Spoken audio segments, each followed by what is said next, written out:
Nakalagay dito, mabilis ka daw sa math. Opo sir, tama kayo. Kahit ilang number pa yan, masasagot ko na mabilis. O sige nga, susubukan kita. 359 times 58. 2! Mali naman eh. Oo nga sir, at least mabilis. Malas ko talaga kahit kailan. Hula 100.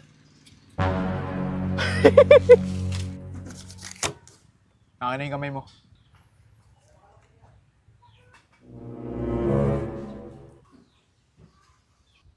Meron ka ng matagal na nililigawan na babae, pero hindi ka pa rin sinasagot. Paano mo nalaman? Paano ko nalaman? Eh, ang pangit mo eh! Alam nyo ba mga idol, na kapag pinaghalo ng kapatid ko sa isang plato, ang kape, juice na dalandan flavor, at samahan natin ito ng banana ketchup, 5 kutsarang dato puti, suka, at lagyan na rin natin ito ng Lady's Choice mayonnaise, at kaunting Listerine na mouthwash, at halu-haluin, ay pwede nang paluin ni mama ang kapatid ko dahil nagsayang siya ng pagkain. Nung nakaraang video nga mga idol, ay binalak naming magkapatid na takbuhin ang Pampanga papuntang Baguio. Pero nung nakita namin kung gaano kalayo ay hindi na namin itinuloy. At nung pangalawang subok nga mga idol ay itinuloy namin ang aming pagtakbo. Ngunit habang tumatakbo kami mga idol ay bigla kaming pinulikan. Kaya hindi ulit kami natuloy. Pero nung pangatlong beses nga mga idol ay talagang itinuloy na namin ang aming pagtakbo ng Pampanga papuntang Baguio. Kaya ngayong araw mga idol ay gagawa kami ng history na ngayon nyo lamang mapapanood sa buong buhay nyo dahil gagapangin namin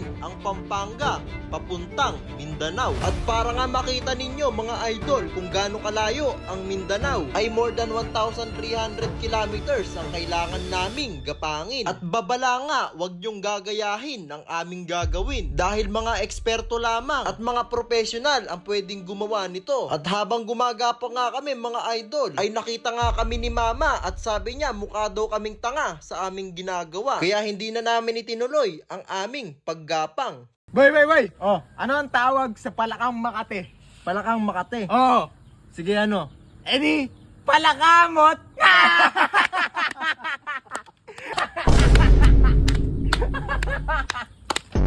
O ito. Ah, Ano naman yung tawag sa isdang nagiging bato? isda nagiging bato? Oh, Ano? edi pirana, Pirana? Bakit pirana? pira na, naging bato pa.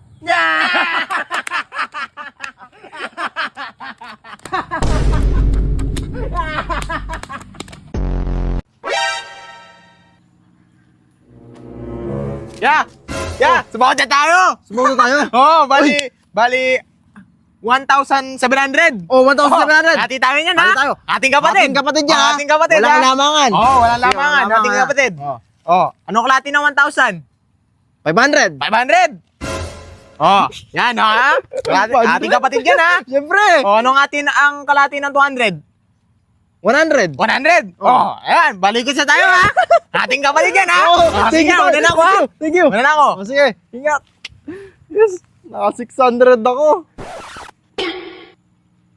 Teka. 1,700. 600 lang sa akin? Sira ulo, Johan! Damit mo blue, brief mo blue. Nakita ko tatay mo nagsashabu. Damit mo green, short mo green, brief mo green. 2026 na, papa mo supot pa rin. Sa langit may anghel, sa dagat may pating. Nakita ko tatay mo bading. Sa langit may anghel, sa dagat may shell. Nakita ko tatay mo kalbo, nagjejel. Sabihin mo sa nanay mo, break na kami. Nakita ko, panty niya ganun kalaki. Pinasukan ng daga, ang sabi ng daga, eat bulaga. Ako si SpongeBob, ikaw si Patrick. Nakita ko papa mo, tumatay sa plastic. Ako si Spider-Man, ikaw si Batman. Ako may sapot, ikaw supot. Nakita ko mama mo nasa tabi ng ilog. Tinabihan ko ng itlog. Ito, may challenge ako sa'yo ha. O sige, ano yun? Madali lang. Pag nagaya mo ko, panalo ka. Oh. Pag hindi mo ko nagaya, panalo ako. O sige, game, Game na. O, pusta mo. Oh. Pakita mo na pusta mo. Yan, pusta Para may ha. thrill. O, sige.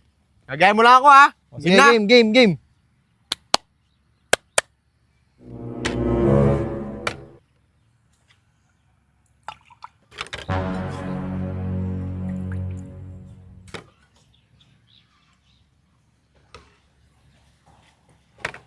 Ayun na yun? Wala na?